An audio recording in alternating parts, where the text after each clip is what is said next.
Therefore in the resurrection whose wife of them is she? For 7 had her to wife. And Jesus answering said unto them, The children of this world marry, and are given in marriage. But they which shall be accounted worthy to obtain that world, and the resurrection from the dead, neither marry, nor are given in marriage. Neither can they die any more. For they are equal unto the angels, and are the children of God, being the children of the resurrection. Luke 20:33-36.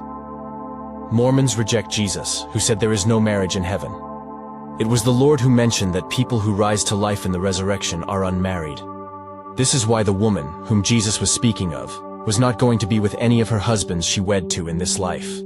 This is because of one important factor. People who rise to life eternal are like unto angels, and are not married. Therefore, Mormons can try all they want to do marriage sealings in their temples, but it is all in vain. What they are doing is saying that Jesus' teachings don't matter, but the words of my false prophets do. I say false prophets, for they don't realize it yet. But these old men are leading them on the path to destruction. The sad thing is this.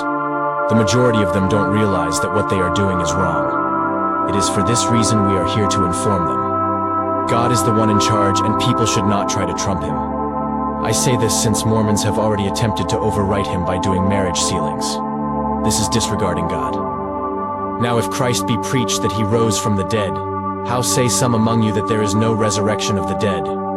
But if there be no resurrection of the dead, then is Christ not risen? And if Christ be not risen, then is our preaching vain, and your faith is also vain. Corinthians 15:12-14.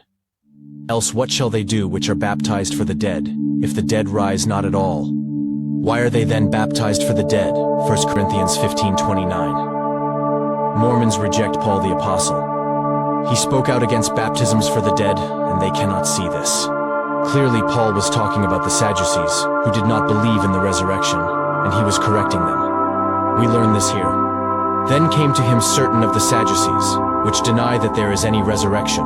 Luke 20:27. They were the ones that wanted to know who the woman would be with in heaven, and Jesus said no one. So we have Paul speaking against them. Those who did not believe in the resurrection, but still did baptisms for the dead. This is what Paul questioned in 1 Corinthians 15:29.